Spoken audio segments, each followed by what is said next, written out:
I'm Pat. I'm Caitlin. This is Caitlin. And I've had Caitlin for one class in the fall, and we're in a second class into the spring. That's right. And I just wanted to sit here and with her in front of you and chat with her for a few moments. Caitlin, tell us where you're from. What's your home? Okay. Well, my name's Caitlin. I'm from Massachusetts, Natick, Massachusetts. And it's quite different from Searcy, Arkansas. Well, that was where I was going. That's where I was okay. going. Figured. Now, Massachusetts, that's the Boston area, right? Yep. How do you think that's different from Arkansas? The climate, it is much colder, generally. Yeah. The people are so different. No, wait.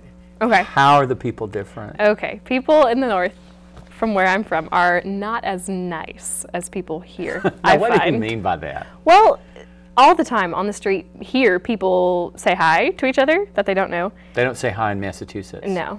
On the street, you would never see that. So it would be bizarre. Is that like a rule? Sort of an unwritten rule? To an extent. I think if someone said hi to me, if it was in my neighborhood, it'd be different. But if it was just on the street somewhere, I would probably stop and wonder if I knew them because they're saying hi to if me. they're trying to attack you or something? Quite possibly, no. Okay, okay. And at restaurants, I find waiters and waitresses are so friendly here, and it's a little overwhelming sometimes. And they're not friendly in Massachusetts? No, they ask what you want and then pretty much leave you alone. And just leave you? Yeah. Do you like or not that friendliness? Oh, I like it a lot. So you find that appealing? Oh yeah, I find a lot of things appealing about being here. Okay. Yeah. The friendliness, you enjoy that overall? Okay, that's Right. good. That's good. There's a lot of differences in words that people use. Oh, can you give us some? Most recently, I learned someone was talking about a toboggan, and we go sledding on toboggans. They're in the snow, but people were talking about them like hats. Yeah. I had never heard of that. I've heard of that. I've never used that term. Okay. I always think of a toboggan as like a sled. Okay, that's, yeah. But I don't know where that comes from. Well, there's a word in French for toboggan. Toboggan is a slide, like at a playground. Yeah. And so that's why it wouldn't make more sense for that to be But not like a snow. hat. No. You wouldn't think of a hat. Not at all. Do you think that that's a brand, maybe? I don't know. People, they haven't mentioned it as a brand. But it could be. You know, Right. in linguistics, that's called generification. I didn't know that. Yeah, Okay. that's where a term, let's just say like Xerox, Right.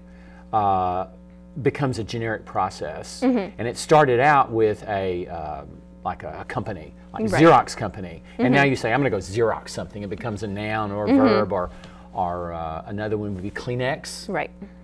Kleenex is like any generic tissue. Now, I know, though, you're not going to agree with this. Okay. I use Coke as a generic. No, I don't agree with that. No, No, you not at all. wouldn't. Okay. See, for me, Coke, if I go somewhere and I say, can I have a Coke? They say, well, what kind? Well, I'd like a Sprite. Or That's not a Coke. No, it is. It is. Okay. Yeah. So, but what do you say for generic? Soda. Soda. I would ask if you want a soda. If you ask for a Coke, I'm going to give you a Coca-Cola. Yeah. But a soda would be Coke, Sprite. Okay. So you're, and you know, probably soda was originally club soda. Probably, yeah. And it's sort of generified Right. into different types of carbonated drinks. And now we've gone to the second level. Yep. Yeah, well, that's, who knows. So linguistic differences are there. That's, I think, the funniest, because people's accents, there are definitely times I can't understand people, and it's kind of embarrassing. Well, no, there are times when I can't understand people too. Well, So don't let that I guess put that you just off. happens, but No, it does. It does. There was a guy that used to trim my trees, and I think I mentioned that to you. I think you've talked about it. In the Commo 101 class. And, Yeah. And for your benefit, I'll mention the story. His name was Mr. Dillon. His nickname was Possum because he climbed trees and cut trees. And so I hired him to cut some trees in my yard, cut some limbs out. And he walked by, and this was my first meeting with him. So it was sort of touchy, okay. you know. And he walked by a tree, and this is what he said to me. Not an avocado tree. And I thought, oh my goodness, what did he say? And so I, pardon? Well, not an avocado tree. And of course, I was embarrassed. And finally, I figured out he was saying, that there ivy will kill that tree. There was English ivy growing on my cherry tree. And Actually, come to find out, he had developed a very strange theory about ivy and trees, that the tendrils of the ivy worked their way down past the bark into the inside of the tree and sucked out all the life out of it, which of course is not true. But he was exhibiting mountain speech that's velarized, and that's that not nor, that there, ivy, ivy, all will, kill, that tree.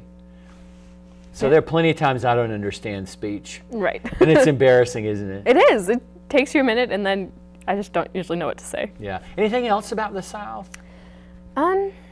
Climate, the people, language. Those are the main things, I think. Do you say fixin' to? No. Oh my word, I make fun of people who do. That's one of my favorites. I'm fixing to talk about it. Okay. No, I won't do that. Yeah. Do you like school? I love school. It's a long ways. Do you drive down here? No, we drove down in August. It was 26 hours. It's horrible. It was. And so since then I've flown back and forth. Okay. You fly into Boston. I've got to ask you. Okay. Have you been on that, is it a walk or a run or a trail in Boston? The Freedom Trail? Yes. Have you done that? Yeah, of course. Is it really inspirational to do that? It's fascinating. When a lot of kids will do it on field trips when they're young and stuff, but you'll generally do it in segments because it's long. How long do you? At least 6 or 8 miles. So for kids, that's a long way. Yeah, that is for anybody. And it's hard to be engaging for that long. Yeah. Because there are parts of it that are fascinating. The Old North Cemetery is really neat because you get to see all the graves and everything, and the houses, and it's beautiful. Sometimes, I mean, we take it for granted a lot of times because we just go to Boston all the time. Sure, yeah. But it really, I mean, especially when visitors come in, they love seeing that kind of stuff. Now, what does that represent, the Freedom Trail? I mean, is it a route, or is it just landmarks? Exactly. They put it together to take you to all the hot spots of what people would want to see in Boston. Okay, okay. So. Have you been to the Boston Museum of Fine Arts? I haven't. Oh! I know, I should have. I know. I'm crushed. I know. Okay, oh, that's all right. That's all right. We take things for granted because What about the it's right Gardner? there. Yeah, I have been there. Okay. Yes. Elizabeth Gardner? The museum, the Yes. art museum. Yes. Okay. Okay. There were some paintings that got stolen there kind of recently. Oh no, it wasn't recently. It was No. it was a long time ago, and they've never solved it, and they've never gotten the paintings That's back. right, It's that's a right. huge mystery. Huge. I mean, it was a major art, one of the major art thefts in the entire world. Yeah. Have you been in that tunnel? There's a tunnel that goes under Boston Harbor that was supposed to be it goes to the airport. Of course you did. Oh, yes. All the time. That was a big Okay. scandal, wasn't it? Well, the money and everything, or Yes. the danger? And the they're both. The Yeah. money and the danger. Because it started falling in, didn't it? People, it was really scary to go through there for a while, but there was no other way to get to the airport from where I live, and So big chunks of it just started. we just kind of. Oh my gosh. It was mostly, I mean, and it goes under the harbor, and so, I mean, you just kind of go through, and it was mostly lights and tiles that fell, but there were at least a few people who died from it. That's pretty significant. horrible. I know. That is just horrible. And the whole Big Dig has been And a that's mess. that's the synonym for it. Well, that's not specifically that one tunnel. It's that whole airport everywhere around there. They did tons of construction. Are they still? Is it ongoing? And now it looks beautiful. It took so much money, and there was a lot of scandal going on, and they looked into it and found that there were workers who were getting paid but weren't working, and Yeah. then they were hiring contractors for insane rates and How much did it cost? Billions, right? billions. There were billions of dollars just that disappeared. Oh And my that was the goodness. worst part. Yeah, of course that's. And the so, worst and it part. all fell to the government in Boston, and they looked really bad, and yeah, it was Let's go back to the idea of rules. Mm-hmm. Are there? You talked about meeting people. Mm-hmm. Why do you think, if you were on the street in Boston and someone said hi to you, why would that frighten you? I think it would start because everything is so fast-paced. Yeah. Here, everything is so relaxed and so slow. At home, you keep your head to the ground and you walk. You don't. You avoid eye contact. Oh yeah, you certainly don't make So eye one of contact. the rules is you avoid eye contact. Another Mm-hmm. one, you move quickly. And another one is you really don't talk to people very much. Right. You pretty much maintain your own space and don't encroach on anyone else. And It would be, especially, you know, in the subway in Boston, that would be very, you stay where you are. You don't go sit next to someone. You don't strike up a conversation with people. No. Most people would see that, especially if it's during rush hour, if they're starting their workday. No one wants to be interrupted. No. They're very hurried and probably tired, and they really want to sort of cocoon into their own world. You know, there is research that shows that in urban areas, helping behavior decreases. Oh, I'm sure. As also with increases in noise, helping behavior decreases. That makes sense too. Because there's just too much stimulation, people can't deal with it, so they sort of they cocoon into themselves. Yeah. I think that whole concept of rules, and you know, because you've had my class, is really important. And I'll talk with these guys about it later.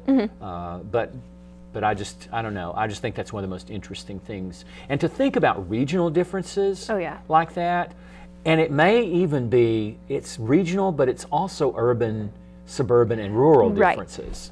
Right. And I do live in a suburb, but we go into the city quite a lot. And even the suburb, it's not a huge distinction between the suburb where I live and then Boston. It sort of merges all together? It really does, yeah. Okay. Let's talk about the communication process for a minute. Okay. Would you write down on that piece of paper your definition, your personal definition of what you think communication is, and we'll talk about it.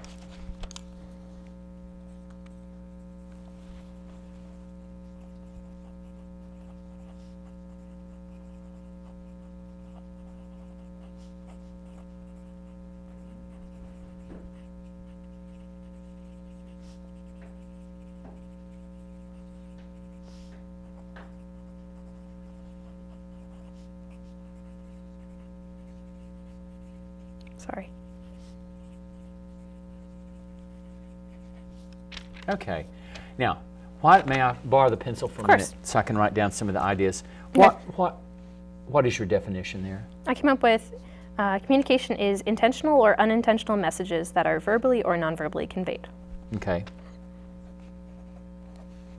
And conveyed. Let's talk about intentional or unintentional. Okay. If I'm communicating to you and I unintentionally send a message to you, has communication occurred? Why do you say that? Because I would in turn respond to even your unintentional message. Right, and it doesn't really matter what my intent is. Now, sometimes, don't you think, intent and message and you're understanding it the way I expect line up? Oftentimes they don't. I know, and that's the problem. A lot of times they don't. More often than not, they don't. Or at least, you know, you can get the gist of what I'm saying, what I'm meaning, but the subtleties oftentimes are just totally different.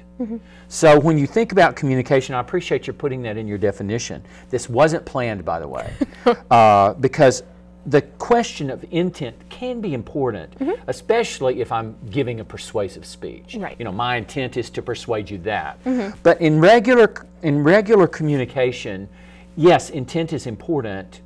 And don't you think we think we're communicating more than we really are? Sure.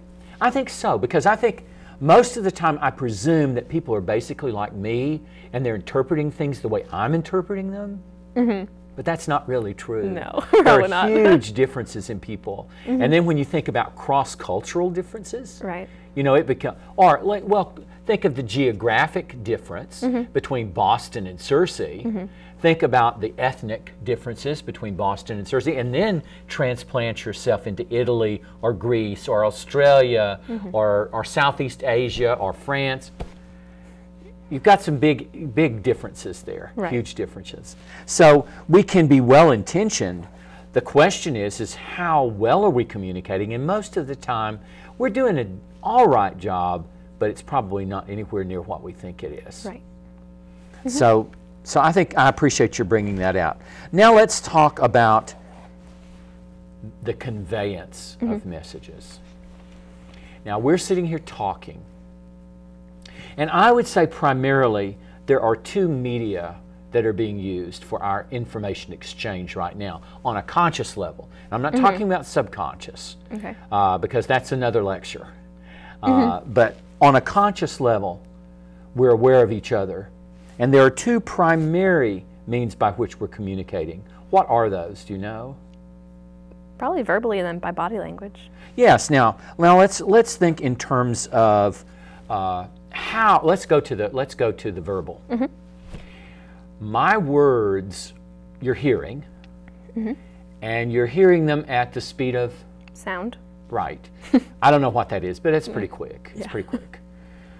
The visual nonverbal messages that you're seeing are communicated at what? The speed of light. Yes. It's very, very rapid. As a matter of fact, for all practical purposes, visual nonverbal messages are instantaneous, or actually, milliseconds. Now, and the auditory are very fast, but the visual information is getting to you before my words. Right. So what does that mean in terms of the way you process that information? I'm going to believe what your body does more than what you say. Yes, and that's because of what I call primacy and recency. Primacy means that the first messages you're interpreting, and you're doing so even on a conscious and also a non-conscious level, are visual nonverbal. So that's the first impression is formed that way. The second level of messages is auditory, and that's coming pretty quick, but by the time you're hearing the words, you've already formed your image of me. You form an image of me in milliseconds. You've already formed images of us a long time ago. And so that's what's the idea of conveyance. It becomes very, very important, the speed of transmission. Now, that has an implication for a model of communication. The old-time model of communication was called the SMCR model. Okay. Source, message, channel, and receiver. And the idea was, and it was based on public speaking. Okay. The idea is that the source sends a message through a channel to a receiver. So and basically it was a public speaking model. I'm standing up, I'm giving a speech, I'm speaking to you, you're hearing my words, they're going through the air, which is the channel, and you're the receiver. Then people began to think, well, really that's not very adequate because receivers can send feedback back to sources. So then they incorporated that, and they said, look, it's a source sends a message through a channel to a receiver who sends a message back in the form of feedback. But you know, when nonverbal communication was incorporated into that turned the whole model upside down. Right. Can you analyze that for me? It makes sense. The nonverbal aspects would convey intention or some kind of subtext that the verbal communication might not. Well, and also that can occur simultaneously. Well, that is like, even while you're talking, I'm picking up your nonverbals and vice versa. So the distinction between source and receiver is really blurred. Right, okay. Because you and I are both sources and receivers of messages simultaneously. Yeah, okay. And that's because when you look at the whole model, the whole organic picture of communication, that's what it is. It's everything going on simultaneously. And when you think in terms of a group, like if this audience were here with us, we would all be picking up on everybody else. Right. Now it depends also on the size of the group, how far you could go. But if you could go up to 15 to 20 people easy, and you all begin to form an interactional system working together. Which that's one reason I find communication really, really fascinating. Now let's talk about verbal messages for a minute. We've talked about intent, and that usually, well, no, you can have intent with nonverbal messages like, don't do that, right. That sort of thing. But normally intent is associated with the words that you're saying. And we've discussed that, and I'll have a further discussion in this class on words later. But the critical issue here is the conveyance of words through the air. But you're thinking only of the words themselves. There are also accompanying auditory differences in the way something is said apart from the words. And those things are called paralanguage. Right, okay. Those are non-linguistic features of words that are auditory. Tell me, have you picked up some of that with Southern accent? Yeah, to an extent, I think. Can you imitate a Southern accent? No, it'd be really embarrassing. Not nor? Yeah, that's terrible. Those are all nonverbal characteristics, but they're auditory. And so those are called paralinguistic features or vocalics. And that refers to the rate of speech. Now, people, perhaps it's been said, from Massachusetts speak more quickly than people from the South. People tell me that Yes. all the time. Slow down. Yes. Then you've got regional accents. And there are three major ones in the U.S. There's the Eastern, and you get a lot of that in Boston. Pack, the ka, and with nasality. Yep. Then you have the Midwestern and the Southern. The least credible generally is the Southern. The least credible? Yeah, the least of the three. Yeah. The most credible is the Midwestern, which is like the TV, Right. you know, the guy on TV sounds like that. That's Midwestern, basically, the generic American sound. So you've got words that people are saying, but there are different components to those words, like rate, pitch, intonation patterns, all of those sorts of things that are auditory nonverbal behaviors. Now, let's talk, though, about the nonverbal behaviors. Can you list some for me? Any way that you nodding? Any way? Okay, so body movement. Okay, what else? Well, similar to that, leaning, hand movement. Okay, hand. Eyes. Eyebrows. I don't know. Well, no, there is. How close There's you are a whole to me. field of study called eyebrow. We're not going to go there. It's too Okay. boring. It's Okay. horrible. It's called pictics. Oh, we can drop that. Okay. I was trying to get closer. Personal space. Yes, proxemics. Yeah. Right. Okay. Proxemics. Touch.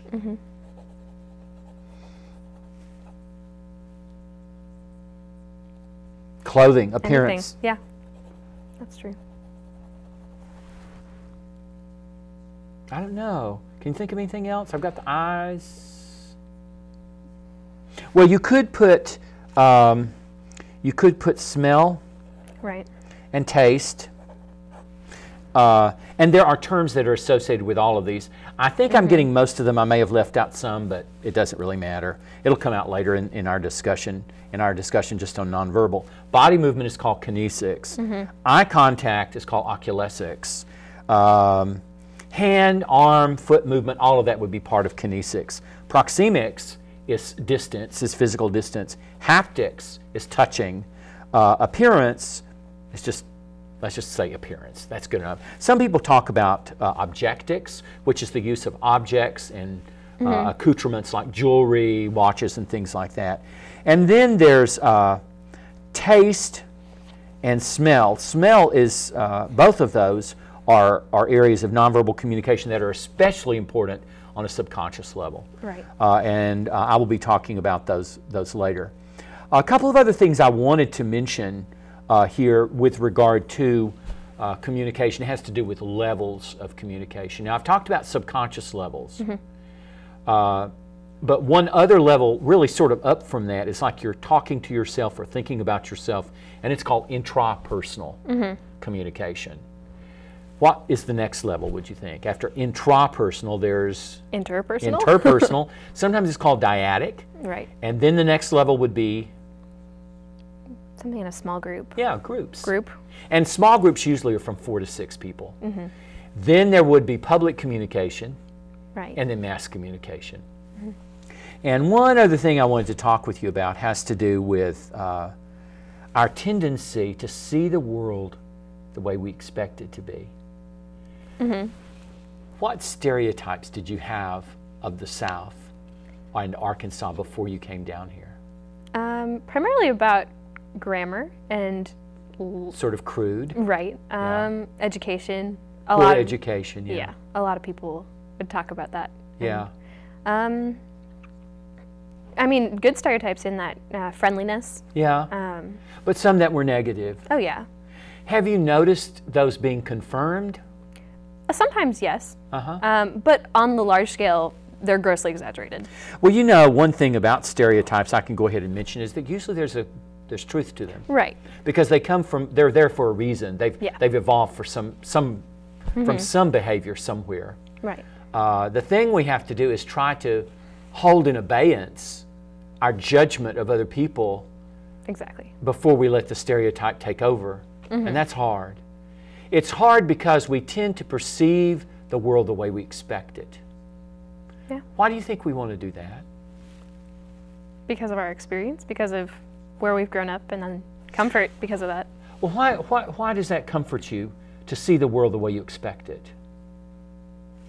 Within my own comfort zone, there's a certain level of the people I surround myself with act in a certain way and I can respond to it. But if someone acts in a way that I'm not going to expect, then I might not know how to respond. Yeah, and it makes you ill at ease, doesn't it? Oh, yeah. And that's because we don't want closure. We want the security that comes from feeling that we've got things figured out. Oh, yeah. And that is absolutely crucial. So what we tend to do is we try to cocoon ourselves with closure all the time. Now, if you go to a foreign country, you're not going to have closure real quick, are you? No. You're going to be tense and nervous about your communication and about your environment. And we probably want to stick together with a group of people like you. Yeah. Because we tend to hang out with people who are like us. Right. And so as a result, when you're in a foreign country, it's very easy, or when you're in a different environment, it's very easy to fall back on those stereotypes and to fall back on those selective processes to see the world the way you expect it, because it makes you feel like you're in control. Right. That's selective attention, selective retention, selective recall, and selective exposure. Basically, we put on rose-colored glasses to where do those preconceptions come from, do you think? Our own certain biases that we hear in school, from parents, from on television. Oh, yeah. You pick up on stuff like this all the time, and it's true within the United States. It's true in all of the countries. Oh, yeah. And people have you just have to deal with that. And the thing that you want to struggle against is letting those stereotypes and those preconceptions control you. Because there's a lot of commonality among people. Right. Regardless whether you're from Arkansas, Massachusetts, Italy, Greece, Australia, Chile, wherever. They're there. And it's good to look for those universals. And that, I think, is what I would say is crucial in communication, in trying to grow to the point where we can begin to lay aside some of those prejudices and or at least, if nothing else, ask ourselves why we are feeling the way we do. Because sometimes you might not can lay things aside, but you can step aside from yourself and say, well, why am I responding this way? What is it about this behavior of this person or in this country is making me feel ill at ease? That's something very important. Well, it's been nice talking to you. Well, thank you. And it's good to have you in class again. And hope to see you, I guess, tomorrow. Tomorrow. Actually, in class. Yeah. Okay. Thank you. Bye.